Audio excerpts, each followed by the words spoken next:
Budget और प्रोत्साहन विरोधी अभियान को लेकर शोपियां में भाजपा प्रवक्ता अल्ताफ ठाकुर ने कहा कि बजट गरीब लोगों के लिए होता है और बजट में रियायतें गरीबों के लिए होती हैं। हम गरीब लोगों के साथ हैं, हम किसी को उनके साथ गलत नहीं करने देंगे और न ही कोई उनकी जमीन लेगा। उन्होंने कहा कि यहाँ जो पूंजीपति हैं जिन्होंने बड़े पैमाने पर जमीन पर कब्जा किया है उनके खिलाफ कार्रवाई की जा रही है। जब तक उनकी जमीन वापस नहीं ली जाएगी तब तक बुलडोजर नहीं रुकेगा। साथियों, जैसे आपको पता है कि 1 फरवरी को साल 2023 और साल 2024 का जो बजट जनाब नरेंद्र मोदी जी वाली गवर्नमेंट ने पेश किया है, वो बजट लोगों की हितों को, गरीब और मिडिल क्लास जो लोग हैं उनकी हितों और उनके मुताबिक वो बजट किया। और सबसे बड़ी बात है कि ये अमृतकाल का पहला बजट है और इस बजट में जहां गरीबों, कमजोरों और मिडिल क्लास लोगों का हित का ख्याल रखा गया, वहां साथ साथ जो हमारे हार्टिकल्चर सेक्टर है या एग्रीकल्चर सेक्टर है या हमारा किचन है, जिस किचन में हमारी जो चीजें हमें काम को आती है, उन सब चीजों को मद्देनजर रखकर एक मिसाली बजट बनाया गया है। शोपियां डिस्ट्रिक्ट, या तो यहाँ ज्यादातर जो लोग वो हार्टिकल्चर के साथ रहते हैं और हार्टिकल्चर का खास ध्यान देते हुए एक दीरेना डिमांड थी कि जो केवाईसी लोन है, जिस तरह से फार्मर्स को लोन मिलता है, उस लोन को 1 साल तक छूट दे दी गई और 1 साल तक उनको रिलीफ दे दिया गया। ये एक बहुत बड़ी बात है। और दूसरी बात, जो पीएम आवास योजना के तहत जो मकान दिए जाते थे, डिमांड बहुत ज्यादा हुआ करती थी उसकी, लेकिन फंड्स उतना ज्यादा नहीं आता था। लेकिन आज पहली बार 66% जो फंड्स उसमें ज्यादा वागुजार किए गए हैं, ताकि मोदी जी का जो नारा है कि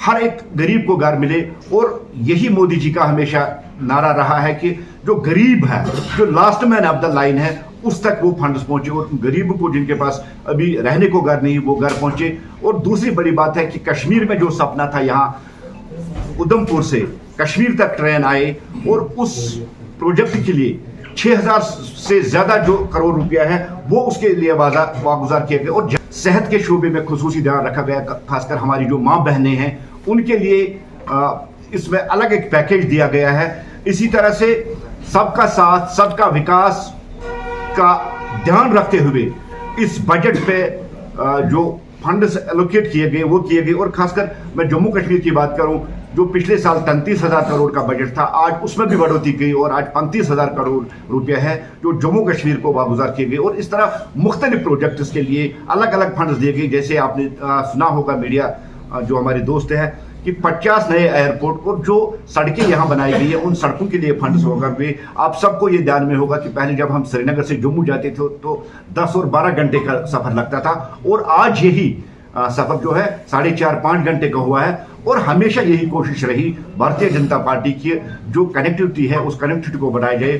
साथियों, मेरा कहना है, किसान हो, गरीब हो, मजदूर हो, कोई भी सेक्शन हो, उसकी सेक्शनों का, उस सेक्शन या किसी भी सेगमेंट के लोग हैं, उनका खास ख्याल रखा गया है। माइनॉरिटीज का इसका खास ख्याल रखा गया, और इस बजट को हम कह सकते हैं कि एक मिसाली बजट है। देखिए, अभी तक गवर्नमेंट के पास ऐसा कोई प्लान है, और हमने भी बार बार जो गवर्नमेंट है उनके नोटिस में लाया था, क्योंकि आपको याद होगा कि कोरोना काल में भी जो यहाँ बहुत ज्यादा नुकसान हुआ, खासकर इस बार जो इस साल जो मेवा बागात का बहुत ज्यादा नुकसान हुआ, और मंडियों में हमारा जो मेवा है बहुत लो कीमत में, हमने भी उनके नोटिस में लाया। शायद इन्हीं हितों को ध्यान रखते हुए 1 साल तक उनकी छूट दी गई। लेकिन जो आपने सवाल उठाया है कि केसीसी लोन माफ किया जाए, हम गवर्नमेंट के टच में, और हम यही कोशिश कर रहे हैं कि जो गरीब किसान है, जिनके पास छोटी छोटी जमीन है, जिन्होंने इस लोन को अवेल किया है, उनको वो माफ। बिल्कुल क्लियर का डायरेक्शन है कि गरीब के साथ छेड़ा नहीं जाएगा। और जो बड़े बड़े शार्क्स है या मगरमच्छ है या सियासी वो लोग हैं जिन्होंने अपने असर रसूख का इस्तेमाल करके या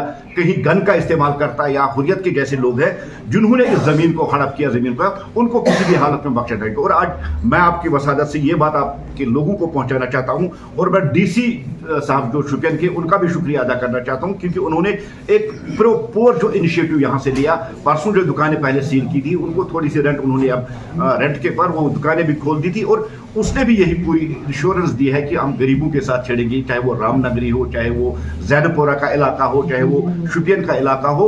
जो गरीब लोग हैं, गरीबों के साथ कहीं छेड़ा नहीं। और जहां तक महबूबा मुफ्ती का इल्जाम है, देखिए, अपोजिशन पार्टी है जिन्होंने 70 साल तक यहाँ हुकूमत की, या जो पिछले 32 साल थे, जिन 32 सालों में इस जमीन को इन दलालों ने बांट लिया है अपने दोस्तों में, रिश्तेदारों में। उनमें सबसे बड़े जो नाम आते हैं वो पॉलिटिकल बाबूज है।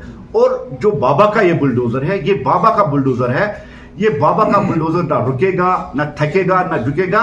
ये उन पॉलिटिकल बाबुओं पे जरूर चलेगा जिन पॉलिटिकल बाबू ने कश्मीर की वो जमीन हथियाई, जिस कश्मीर की जमीन पे हॉस्पिटल बनना चाहिए, उस कश्मीर की जमीन पे जहां प्ले फील्ड बनना चाहिए, जहां कोई बिजनेस यूनिट बनना चाहिए, किसी भी सूरत में बड़े लोगों को बख्शा नहीं जाएगा। लेकिन एक क्लियर कट हम ये बात करेंगे, जिनके पास 5 मरला हो, 10 मरला हो, 15 मरला हो, उनको किसी भी सूरत में छेड़ा नहीं जाएगा। ये एलजी साहब ने एक नहीं 3 बार के। और जहां तक महबूबा मुफ्ती की बात है, देखिए महबूबा मुफ्ती जी हमेशा जी उन्होंने भारतीय जनता पार्टी के खिलाफ बोला है, देश के खिलाफ बोला। और मैं महबूबा जी से ये कहना चाहता हूं, महबूब जी, कश्मीर अफगानिस्तान नहीं है। अफगानिस्तान में औरतों को, लड़कियों को स्कूल जाने की इजाजत नहीं। और आज आप यहां प्रेस कॉन्फ्रेंस कर रहे हो, आज आप नाम नेहाद भारत तोड़ो यात्रा के साथ अगर आप पैदल सफर कर रही हो, ये इसी गवर्नमेंट का, यही नरेंद्र मोदी जी का, जिसने जम्मू कश्मीर में मिलिटेंसी खात्मा करके आपको ये मौका दे दिया कि आप सड़क पे चल के लोगों से मिले। आपको नरेंद्र मोदी जी वाली गवर्नमेंट का शुक्रिया अदा करना चाहिए। और सबसे बड़ी बात, 5 अगस्त 2019 के बाद जो जम्मू कश्मीर में लॉ एंड ऑर्डर की बालादस्ती हुई है, उस लॉ एंड ऑर्डर जो बालादस्ती, मुझे लगता है जो जमीन ग्रेबर्स है, जो ये पॉलिटिकल दलाल्स है, जो नाजायज फायदा हड़ताल का उठाते और जमीन को आपस में बांटते थे, वो परेशान है। उसमें चाहे जो पॉलिटिकल पार्टीज, पीडीपी हो, एनसी हो, या जितने भी रीजनल पार्टीज है, वो हमेशा उन्होंने यही चाहा कि वो इसलिए वो हड़ताली सियासत का यहाँ सपोर्ट करे ताकि उस आड़ में वो जम्मू कश्मीर की जमीन उसको हड़पे। लेकिन किसी भी सूरत में हम ये चीज बताएंगे, आज जम्मू कश्मीर मिलिटेंसी फ्री है। सबसे निचली तादाद में आज मिलिटेंसी है। हम मिलिटेंसी का आड़ या किसी हड़ताली आड़ का सहारा लेने वालों को किसी भी हालत में ये डील नहीं देगी कि वो सरकारी जमीन पे कर। भारतीय जनता पार्टी के स्टेट प्रेसिडेंट जनाब रविंद्र रैना, हमारे स्टेट जनरल सेक्रेटरी और कश्मीर उमूरात के इंचार्ज जनाब सुनील शर्मा साहब, और भारतीय जनता पार्टी का एक डेलीगेशन जिसमें हमारे 2 डिप्टी सीएम थे, डॉक्टर निर्मला सिंह जी थे, केंद्र गुप्ते, वो गवर्नर साहब से मिले। और उन्होंने गवर्नर साहब को कहा कि जिनके पास 5 मरला, 10 मरला या 15 मरला, जहां उन्होंने रेजिडेंशियल हाउसेज बनाए हैं, कोई फीस लगा दी जाए और उन लोगों के साथ नहीं। लेकिन हम उम्मीद रखते हैं, यकीन है हमें, आने वाले कुछ दिनों में एक ऑर्डर आ जाएगा जिसमें यह होगा कि जो छोटे छोटे जमींदार हैं उनको सर एक बात जानना चाहता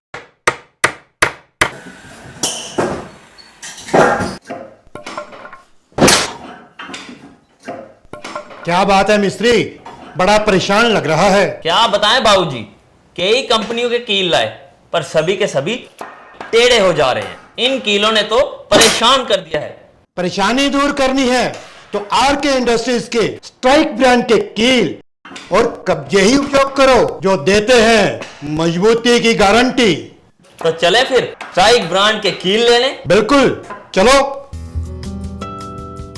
स्ट्राइक ब्रांड लगाओगे तो मजबूती पाओगे और परेशानी को भी भगाओगे।